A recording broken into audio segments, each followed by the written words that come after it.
I'm Max Hattler. I'm an experimental animator and a professor at City University of Hong Kong. And I'm German originally, lived in Hong Kong for 10 years.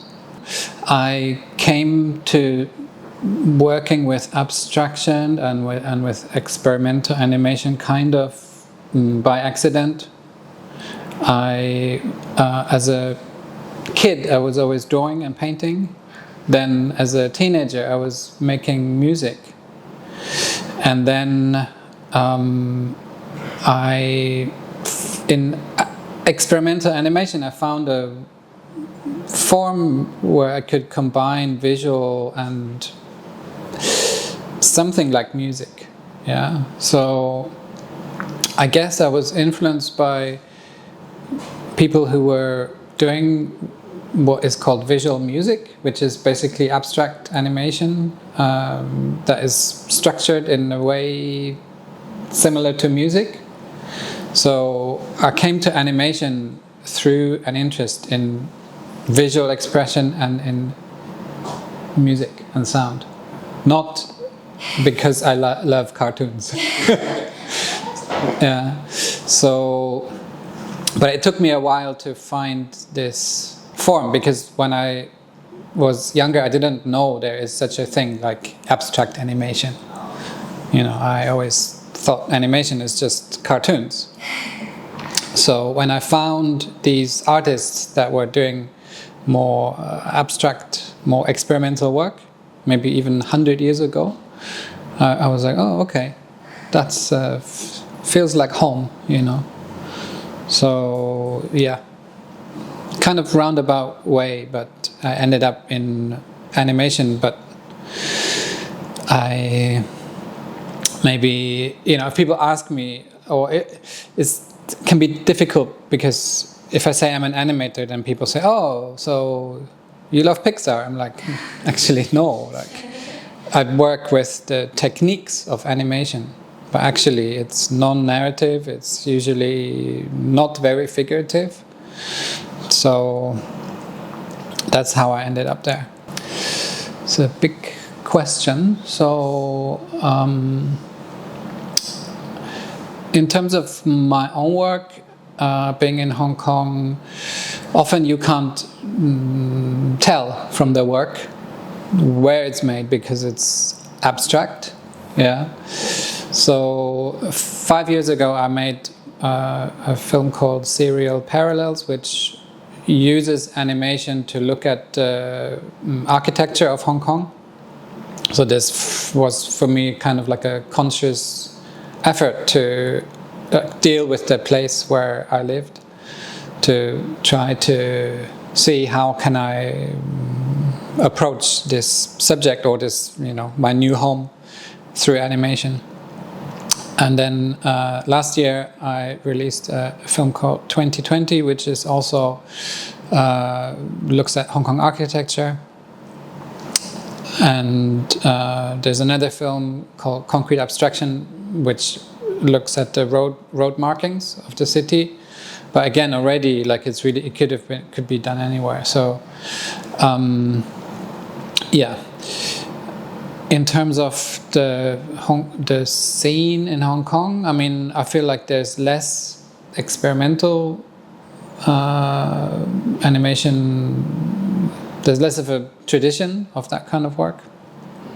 So what I've been doing is I've been running a screening series called Relentless Melt, where I show abstract and experimental animation in Hong Kong to kind of introduce Hong Kong people to this kind of work. And then also I use it to show experimental animation from Hong Kong internationally, which often is the work of my students, because I teach a class called Abstract and Experimental Animation. So I've been kind of trying to build up this kind of work in Hong Kong. And some of my students are now, or, you know, former students are now kind of working, doing like things like concert visuals, music videos. So yeah, kind of continue making experimental work, but generally, in Hong Kong, it's, I guess, more narrative, more manhwa kind of, or anime kind of tradition. Yeah. So I guess I've already answered a little bit about this in the previous question. So for me, since I work with animation, but I sort of come from a slightly different angle. I've always been interested in music and working with music, and that also translates into kind of in working with it in a more performative way. So I've been doing kind of VJing, and then that transitioned into like more kind of bespoke, like audiovisual performances where I do the sound and the image, but it happens live in real time. And that for me is kind of like part of like another aspect to my practice, where the animation work is very kind of considered and precise, and then the performance work is kind of happens in the moment. It's happens in real time, so you kind of make mistakes. It's less kind of condensed, but it's a different kind of engagement because the audience knows that it's happening in real time, so they appreciate it in a different way. And then also it means it's longer, so maybe you have like a 20-minute performance or a 30-minute performance, so the audience can just like kind of like zone out and just enjoy the sound and image. And working with installation, i.e. like multi-screen or different kinds of projection, again is kind of like a similar thing of sort of expanding out from the single screen and then trying to take it into like a gallery space or whatever. And those things kind of sort of inform each other. So sometimes the live performance work would filter back into a film, or I record, I work with my live tools and I record it, and then I edit it, and then it becomes a film. So it sort of cross-pollinates between performance and installation and film. This is obviously the question that everyone's asking now because it's the hot topic. I don't have like such very clear views on this yet because I've only just started working with it. I'm preparing a course for next semester where I'm asking the students to make abstract films using AI, which actually is quite difficult because if you use like tools like Midjourney, for example, it's really geared towards like making like pretty pictures, like representational pictures, pulps on skateboards or flying puppies. It's really good at that. But if you ask it to keep it abstract, then it doesn't know what to do.